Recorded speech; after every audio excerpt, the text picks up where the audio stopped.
अब इस वीडियो में अपन वीबीटी को अप्लाई करते हैं कॉम्प्लेक्सेस के ऊपर।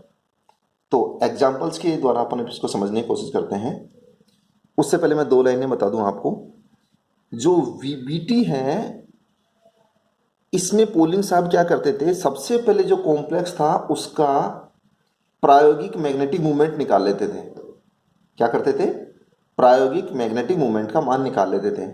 उस मैग्नेटिक मूवमेंट के अनुसार उस कॉम्प्लेक्स की फिर व्याख्या की जाती थी। क्या कह रहा हूं मैं? उस मैग्नेटिक मूवमेंट के आधार पर क्या की जाती थी? उस कॉम्प्लेक्स की व्याख्या की जाती थी। तो जैसे अपन पहला कॉम्प्लेक्स देखते हैं, इसमें क्या कहना चाह रहे हैं कि निकिल 2+ के, याद रखना ये एग्जाम में कई बार आया है, कि निकिल 2+ के साथ जब भी कभी ऑक्टाहेड्रल कॉम्प्लेक्स बनता है, जब भी कभी ऑक्टाहेड्रल कॉम्प्लेक्स बनता है तो वो हमेशा हाई स्पिन वाला होता है और पैरामैग्नेटिक होगा। क्योंकि निकिल 2+ मीन्स कितने इलेक्ट्रॉन हो गए अपने पास? 3d8 इलेक्ट्रॉनिक कॉन्फ़िगरेशन आ गया। और 3d8 का मतलब समझते हो, 2 अनपेड इलेक्ट्रॉन हो गए अपने पास। यानी इसमें 2 पॉइंट कुछ क्या आएगा? मैग्नेटिक मूवमेंट का मान आएगा। और ये बात सही भी है। क्यों सही है? क्योंकि यदि हम इसको लो स्पिन कॉम्प्लेक्स बनाना चाहें, किसको? निकिल 2+ के जो ऑक्टाहेड्रल कॉम्प्लेक्स है, उनको लो स्पिन करना चाहें, तो हमारे को ये 2 इलेक्ट्रॉन, ये वाला और ये वाला, इनको जंप करा के 4d में भेजना पड़ेगा। तभी तो 2 d ऑर्बिटल खाली होंगे, तभी तो 2 d ऑर्बिटल खाली होंगे, ताकि d2sp3 हाइब्रिडाइजेशन हो सके। लेकिन 2 इलेक्ट्रॉन को किसी हायर एनर्जी लेवल पे भेजना इतना आसान नहीं है, यानी फेवरेबल नहीं है। जब फेवरेबल नहीं है, इट मीन्स यहां से 2 d ऑर्बिटल खाली नहीं हो सकते। जब d ऑर्बिटल यहां से खाली नहीं हो सकते तो हमेशा कैसे ये वाले d ऑर्बिटल सी हाइब्रिडेशन में काम में आएंगे, अर्थात अपने पास सदैव और सदैव इसके हाई स्पिन कॉम्प्लेक्स ही मिलेंगे। कौन से वाले? जो ऑक्टाहेड्रल कॉम्प्लेक्स होते हैं। यानी 2 पॉइंट कुछ आएगा मैग्नेटिक मोमेंट का मान। अब जरा इसकी बात करते हैं। CO कोबाल्ट NH3 का होल 6 स्क्वायर ब्रैकेट में एनक्लोज कर दीजिए और 2+ चार्ज लगा दीजिए। यानी यहां पर कोबाल्ट +2 ऑक्सीडेशन स्टेट में है और +2 स्टेट में होता है तो ये अच्छा रिड्यूसिंग एजेंट होता है। अब ये अच्छा रिड्यूसिंग एजेंट कैसे है इस +2 स्टेट में, इसको एक्सप्लेन करते हैं। एक्सप्लेन करने के लिए सबसे पहले हम जो कोबाल्ट 2+ है उसका क्या लिखेंगे? इलेक्ट्रॉनिक कॉन्फ़िगरेशन ग्राउंड स्टेट में। तो ग्राउंड स्टेट में जब इसका इलेक्ट्रॉनिक कॉन्फ़िगरेशन लिखेंगे तो अपने पास क्या आएगा? 3d7। तो 3d7 का मतलब क्या हो गया? पहले सब में एक एक इलेक्ट्रॉन, फिर प्रारंभ के 2 में एक एक और भर दें। यानी अपने पास कितने अनपेड इलेक्ट्रॉन रह गए? 3। अब अपने को पता है कि यहां कोऑर्डिनेशन नंबर कितना है इसका? 6 है। यानी कौन सा संकरण करना है अपने को? या तो sp3d2 करें या फिर d2sp3 करें। तो पोलिंग साहब को पता था कि इसके मैग्नेटिक मोमेंट का मान क्या आ रहा है? कम आ रहा है। तो क्या कोशिश करें हम? इसको लो स्पिन कॉम्प्लेक्स बनाने की कोशिश करें। तो लो स्पिन कॉम्प्लेक्स बनाने के लिए क्या करना पड़ेगा? देखो, यहां से एक इलेक्ट्रॉन की तो इसके साथ पेयरिंग करवा दें, और जो एक इलेक्ट्रॉन बच गया उसको किसी हाई एनर्जी लेवल पे, यानी कहां पे भेज दिया अपन ने? 4d में भेज दिया। कहां भेज दिया? 4d में भेज दिया। अब 4d में भेज दिया तो पीछे क्या रह गया अपने पास? d2sp3, d2sp3 hybridization. यानी अपने पास लो स्पिन ऑक्टाहेड्रल कॉम्प्लेक्स बन जाएगा। चूंकि जो 4d में इलेक्ट्रॉन है उसको आसानी से हम क्या कर सकते हैं? हटा सकते हैं। जो हायर एनर्जी लेवल पे इलेक्ट्रॉन होता है उसको आसानी से हटाया जा सकता है। इस कारण से ये क्या काम करेगा? रिड्यूसिंग एजेंट की तरह बिहेव करेगा। तो ये 4d में जो अनपेड इलेक्ट्रॉन है ये आसानी से निकल सकता है। इसी कारण से क्या काम करता है? एक गुड रिड्यूसिंग एजेंट का कार्य करता है। तो ये याद रखना। अब अपन बात करते हैं K3Fe(F6). देखो 6 लिगेंड यहाँ पे जुड़े हुए हैं, मोनोडेंटेट हैं, इट मीन्स ऑक्टाहेड्रल ज्योमेट्री होगी। और ऑक्टाहेड्रल ज्योमेट्री, अब इसमें 2 स्थितियां बन सकती हैं, तो हाई स्पिन हो या लो स्पिन हो। जब पोलिंग साहब ने पहले चेक कर लिया इसमें मैग्नेटिक मोमेंट का मान हाई आ रहा है, इट मीन्स आपको हाई स्पिन कॉम्प्लेक्स ही बनाना है। अर्थात उन्होंने अनपेड इलेक्ट्रॉन्स की संख्या क्या रखी? ज़्यादा रखी। अब इसको समझने के लिए सबसे पहले इसका इलेक्ट्रॉनिक कॉन्फ़िगरेशन, तो Fe3+ का मतलब इलेक्ट्रॉनिक कॉन्फ़िगरेशन लिखें तो 3d क्या होता है इसमें?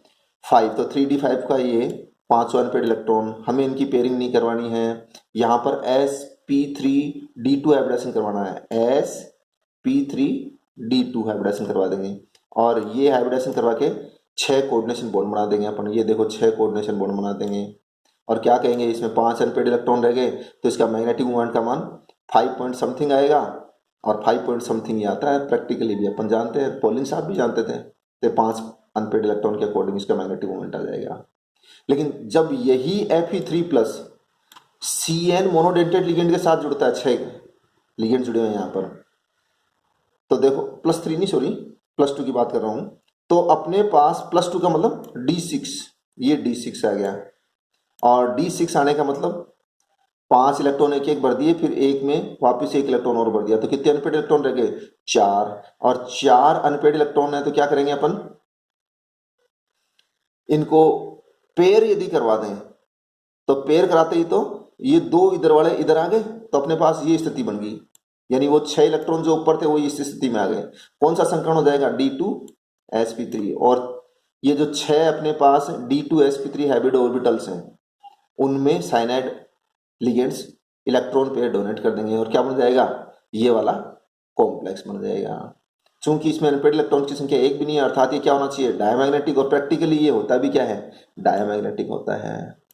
इसी तरह से अपन इसको समझा सकते हैं K2NiCN का होल 4, ये भी कैसा होता है, डायमैग्नेटिक, और ये भी कैसा, लो स्पिन कॉम्प्लेक्स होता है, अर्थात इलेक्ट्रॉन्स की क्या करवा देंगे, इसमें पेयरिंग करवा देंगे। देखो ये 2 इलेक्ट्रॉन से इनकी पेयरिंग करवा दी और कौन सा संकरण हो जाएगा अपने पास, D2sp3 संकरण हो जाएगा, सॉरी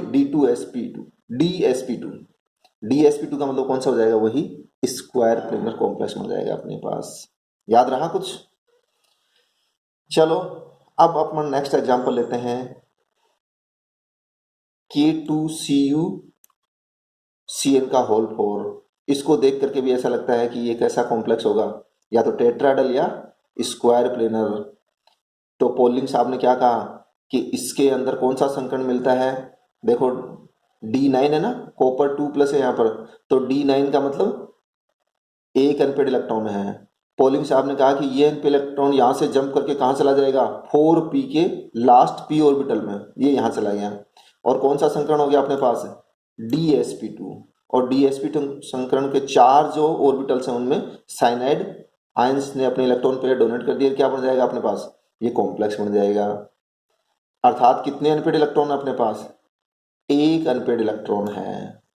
अब 1 अनपेड इलेक्ट्रॉन है तो जो मैग्नेटिक मोमेंट का मान है लगभग 1.73 के करीब आना चाहिए, लेकिन इस कॉम्प्लेक्स में जो मैग्नेटिक मोमेंट का मान है वो कम आता है, 1 से, मतलब 1.0 bm से भी कम आता है। तो इसके लिए पोलिंग साहब ने कहा कि जो स्क्वायर प्लेनर कॉम्प्लेक्सेस की कुछ यूनिट्स हैं वो एक दूसरे के ऊपर आ जाती हैं, जिससे एक दूसरे के अनपेड इलेक्ट्रॉन द्वारा उत्पन्न मैग्नेटिक मोमेंट कुछ हद तक क्वेंच हो जाते हैं, नष्ट हो जाते हैं, और कुछ हद तक वो क्वेंच हो गए, नष्ट हो गए, न्यूट्रल हो गए। इस कारण से जो मैग्नेटिक मोमेंट का मान है वो अपेक्षा से क्या आता है अपने पास, कम आता है। अब ये बहुत सारे कॉम्प्लेक्सेस को एक्सप्लेन कर पाई और बहुत सारी इसकी कमियां भी हैं वीबीटी थ्योरी की। तो वीबीटी क्या में क्या क्या चीज़ें हैं जो एक्सप्लेन नहीं कर पाई। सबसे पहली बात तो ये कॉम्प्लेक्सेस क्या होते हैं, कलर्ड होते हैं, उनके कलर के बारे में कोई एक्सप्लेनेशन नहीं दे पाई। क्वांटिटेटिव मैग्नेटिक मोमेंट की वैल्यूज हैं उनको नहीं समझा पाई, कई जगह बहुत ज़्यादा मैग्नेटिक मोमेंट आ रहा था, कई जगह कम आ रहा था, उसका मतलब कारण नहीं समझा पाई। जो अपने पास डिस्टोर्टेड ज्योमेट्री के कॉम्प्लेक्सेज होते हैं वो डिस्टोर्शन क्यों क्रिएट हुआ उनमें, इसके बारे में वीबीटी कोई एक्सप्लेनेशन नहीं देती है। अभी अपन ने देखा कॉपर 2+ के कॉम्प्लेक्सेस तो रिड्यूसिंग प्रॉपर्टी शो करनी चाहिए वीबीटी के अकॉर्डिंग, और वास्तव में करते भी हैं, लेकिन जो कॉपर 2+ वाले कॉम्प्लेक्सेस हैं वो तो अपन जानते हैं रिड्यूसिंग प्रॉपर्टी बिल्कुल भी शो नहीं करते हैं, जबकि इसके अकॉर्डिंग होना चाहिए था, क्योंकि 4p भी हाई एनर्जी लेवल पे है तो वहां से भी इलेक्ट्रॉन आसानी से इजेक्ट किया जा सकता है। अगले जो इसमें लिमिटेशन है वो है कि कब तो अपने पास इनर ऑर्बिटल ऑक्टाहेड्रल कॉम्प्लेक्सेस बनेंगे और कब आउटर ऑर्बिटल ऑक्टाहेड्रल कॉम्प्लेक्सेस बनेंगे, इसके बारे में भी वीबीटी मौन है। मतलब अपनी मर्जी से बनाया वीबीटी ने कि हाँ ये ऑक्टाहेड्रल बन गया, ये आउटर ऑर्बिटल ऑक्टाहेड्रल बन जाएगा, ये इनर, पर इनर क्यों बन रहा है या आउटर क्यों बन रहा है इसके बारे में कोई एक्सप्लेनेशन नहीं है इस थ्योरी की तरफ से।